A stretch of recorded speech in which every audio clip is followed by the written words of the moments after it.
Hello, Algebra 2 students. Today we are going to do 5.5 notes, apply the factor and remainder theorems. When you divide a polynomial f of x by a divisor d of x, you get a quotient polynomial called q of x and a remainder called r of x. So that makes sense. You're dividing a polynomial, polynomials we've been calling f of x, by a divisor, and then you get a quotient and a remainder. So all of those letters may look scary. So I'm going to just do a division problem out here to the side, and I want you to, it's not going to be super large, but just a 5,497, let's say, divided by 21. All right, so when we're doing a regular division problem, this is without the aid of a calculator, we are going to look um, at least a minimum of these two numbers because we have 21 out there. So we know that 21 times 3 would be too much, it would go over. But 21 times 2 is 42. And when we multiply that 21 times 2, what we do to 54 and 42 is we subtract the bottom number from the top number. That's how we divide. So this is 12, so we have a remainder of 12. However, we have some extra numbers that we need to bring down. This is going to apply to when we're doing variables. That's why I'm doing this problem. So bring down the 9, and you know that now you just trial and error, but if you do 21 times 6, it actually does not go over and it stays under 129. So that's 126. Subtract that from 129, you get 3. And then finally bring down your 7. 21 times 2 would be too much, so you know it's 1. And you have a remainder of 16. So your quotient is 261. And your remainder, and this is how you would write it, plus 16 over 261.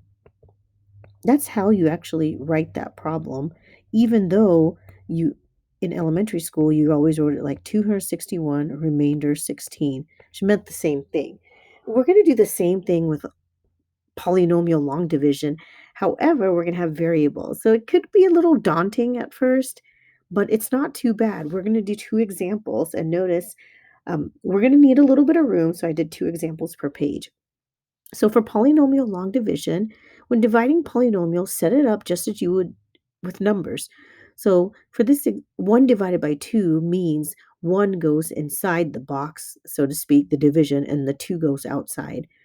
How do we set up a polynomial division? We follow these 2 steps. Step 1, write the dividend and divisor in descending powers of the variable.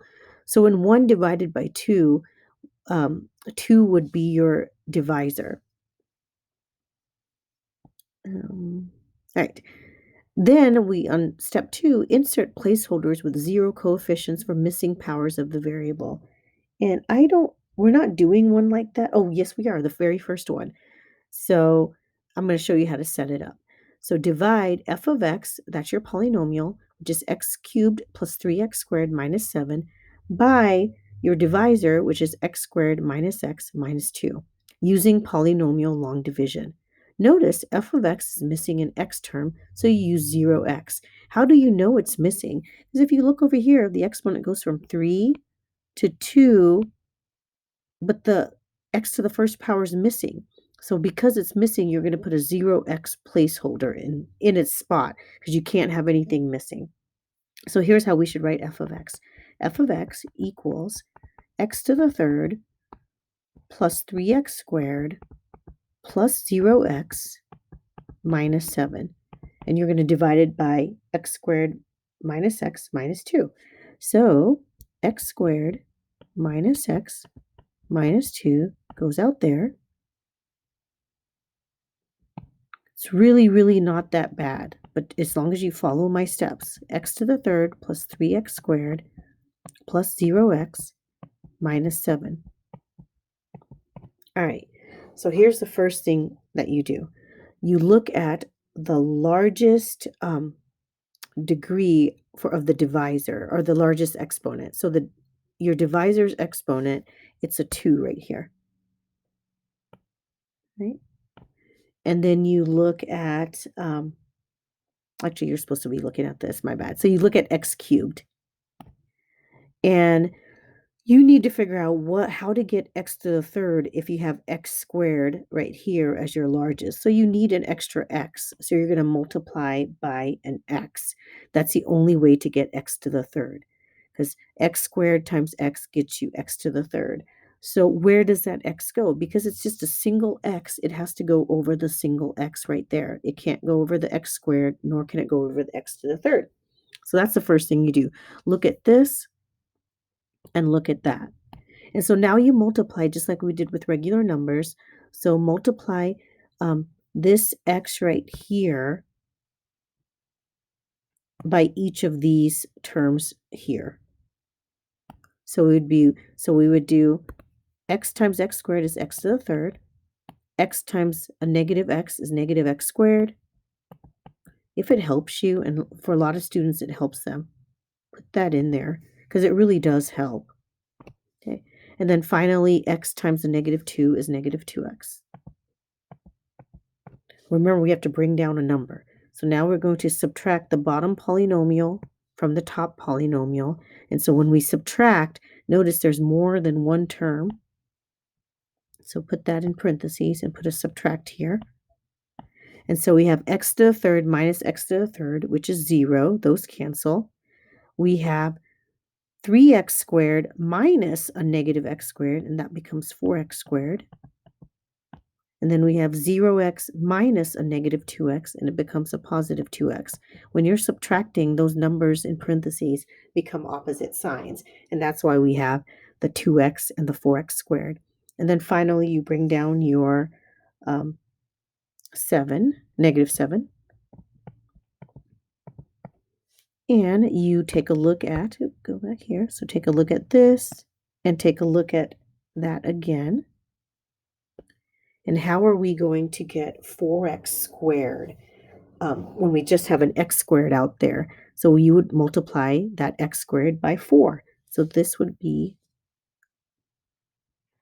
plus 4. And since it's a single number, it goes over the single number. And multiply the 4 times each of those again by your divisor. So it'd be 4x squared. 4 times negative 1x is negative 4x. And 4 times negative 2 is negative 8. Subtract. 4x squared minus 4x squared, 0. 2x minus a negative 4x is 6x. And negative 7 minus a negative 8, that'd be negative 7 plus 8, which would be plus 1. So all of the stuff on the bottom is your remainder. So now we have to write our answer. We have to write our quotient and our remainder, because that is how we divide. So our quotient is x plus 4. And some students like to put it in parentheses. So this is our quotient. It's the stuff on the top. Plus your remainder is 6x plus 1 over x squared minus x minus 2. So that is your remainder.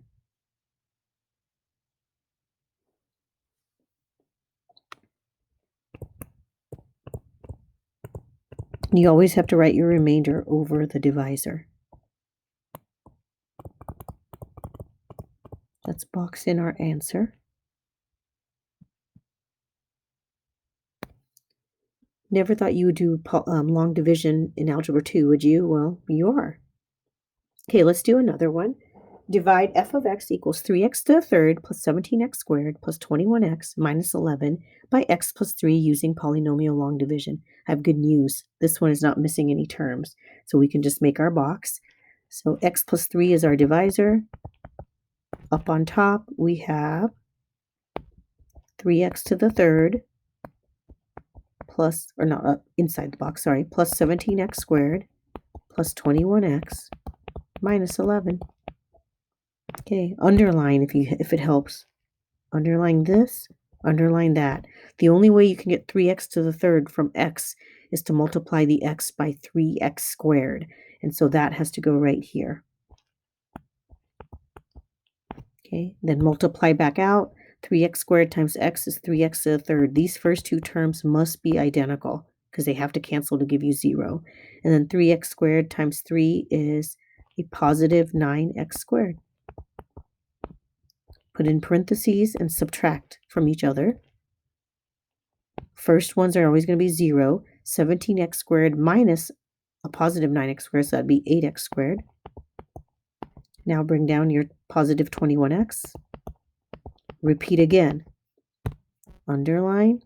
Keep the x, it's already underlined. So the only way to get 8x squared with that x that's underlined for your divisor is to multiply by an 8x. So that would go right here. And then multiply out, and you have 8x squared plus 24x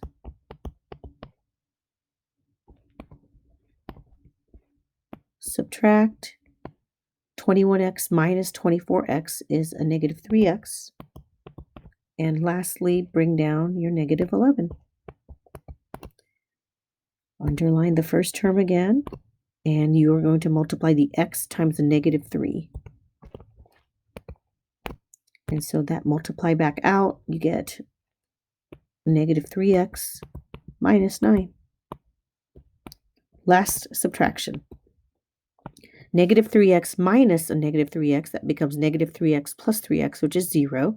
Negative 11 minus a negative 9, that's negative 11 plus 9, which is negative 2. That's your remainder. So our quotient is 3x squared plus 8x minus 3 with a remainder of plus, you could put the plus or you can just disregard it and put just the negative 2 over our divisor, which is x plus 3.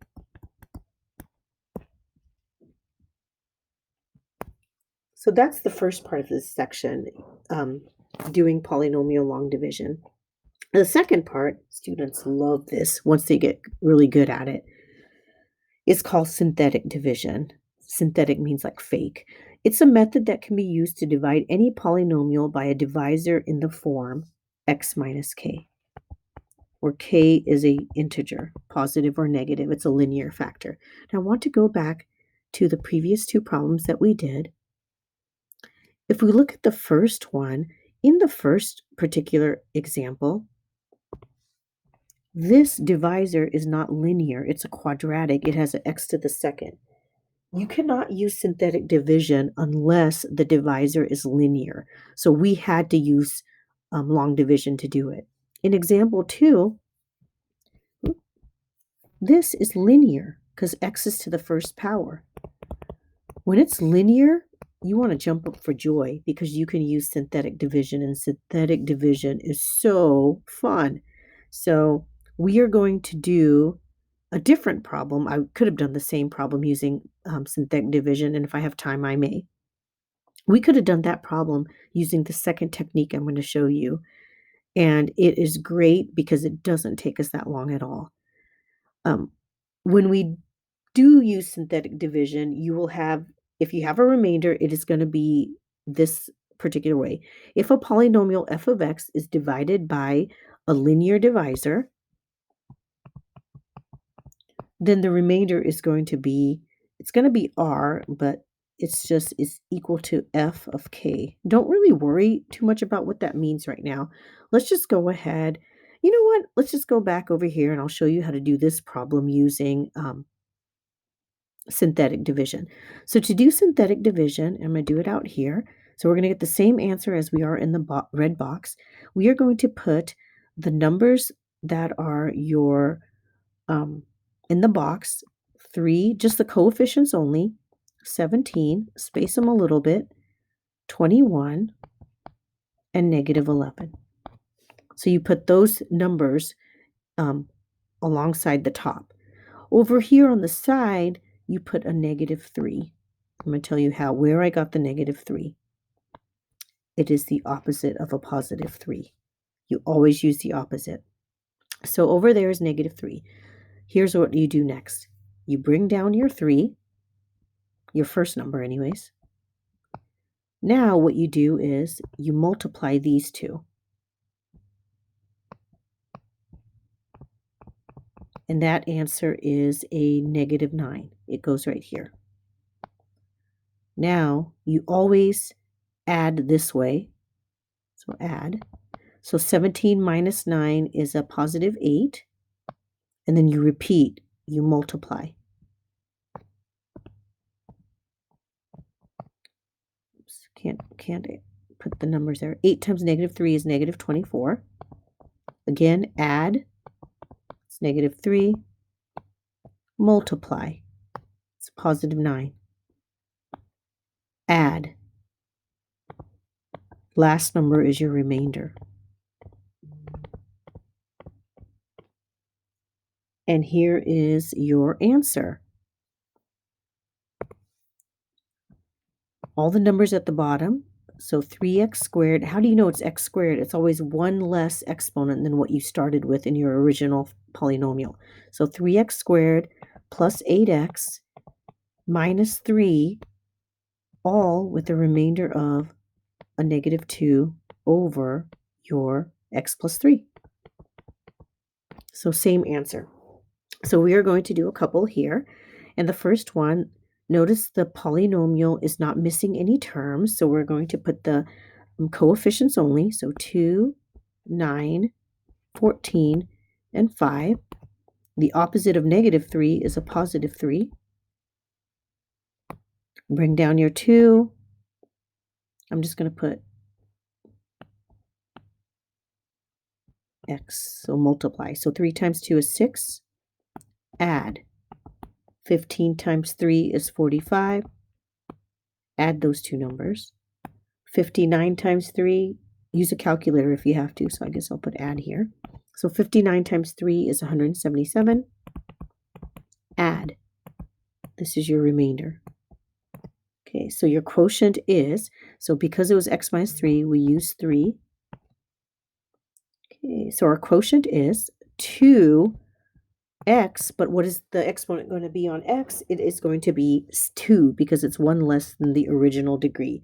So 2x squared plus 15x plus 59, that's your quotient, all with a remainder of 182 over your divisor. And that is it. So much easier than polynomial long division, but it only works if your divisor is linear. So it just would not have worked for example number 1. Let's do a couple of more, just so you get really good at it. And first look at your problem to see if anything's missing. So here, nothing is missing. And this is linear, so this is good. So we can use synthetic division. Of course, I tell you to use it here. So the number in front of x to the third is 1, positive 4, negative 1, and a negative 1. We are going to use negative 3 out here. So let's write down use negative 3. Okay, bring the first number down, multiply 1 times negative 3. Add, multiply 1 times negative 3.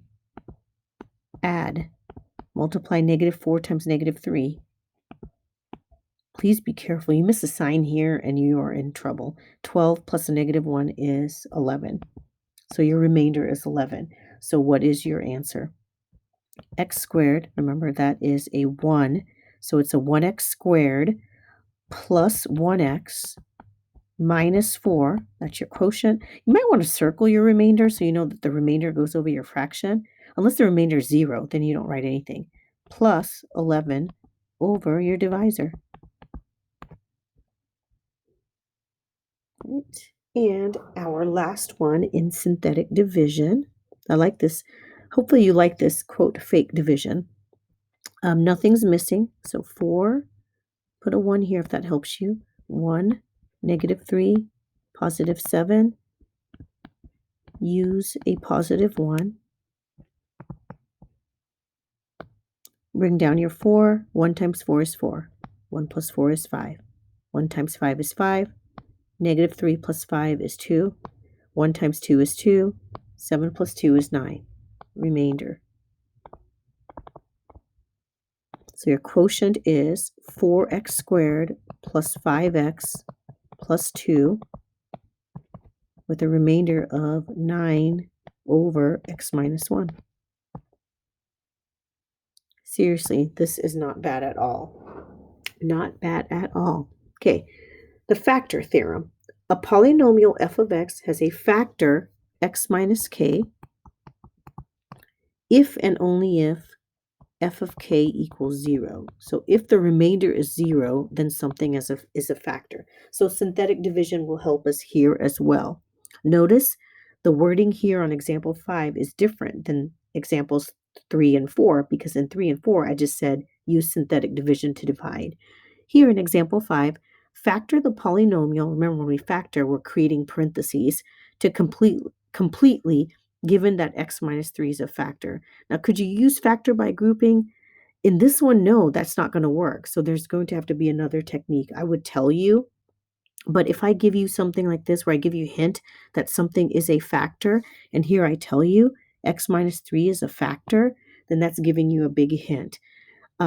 So what we do is we can use synthetic division. Nothing is missing here. So we have 2, negative 11, positive 3, and 36. Alongside the right, if x minus 3 is a factor, then remember 3 is a solution, because we always use opposite. So 3 is a solution. So we already know that 3 is one of the solutions. So now bring down your 2. 2 times 3 is 6.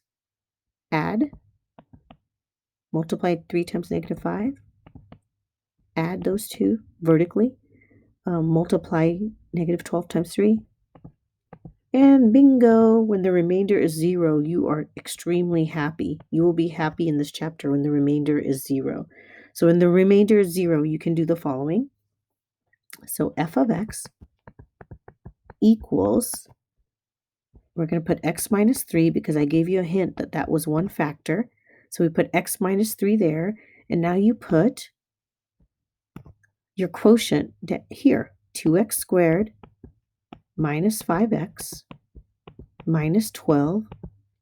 There's no remainder, plus 0, so you don't write it. Now, the only thing you have to do is you need to make an x factor chart for the stuff in the second set of parentheses. So in the second set of parentheses, so we're going to do an x factor. B is the middle term's coefficient, so negative 5. And A is a positive 2. C is a negative 12. So 2 times negative 12 is negative 24. You find two numbers, multiply to give you negative 24, added to give you negative 5, and I see them immediately in my head, negative 8 and a positive 3, because those two multiply, give you negative 24, add, give you negative 5. So we can factor, so we can keep writing this out as x minus 3 times, okay, let's see if you guys remember here. Of course, I can't ask you. If I was in class, I could ask you, but what goes in the two blank spots, remember, is not an x. That would be only if a is 2. So 2x goes here in each one. It's just been a while, but it's good to bring all this stuff back that we learned at the beginning of chapter 4. And then we need to simplify the stuff in the parentheses. So here we can divide by 2. And the second one we can't. So our final answer is f of x equals x minus 3 times x minus 4 times 2x plus 3. And you factored the original problem completely. You didn't do anything. You just rewrote it in a nicer way where you can find solutions. This right here is the exact same thing as that right there. You just can't do anything with the original polynomial. You can't set anything equal to 0. Now, if I were to go one step further and say solve for x, you can set each of them equal to 0 and find your 3 answers for x. But you don't have to do that for this problem. I just asked you to factor. All right, for our last problem, because we're not going to do number 7, so you can cross out 7. So for our last example, we are going to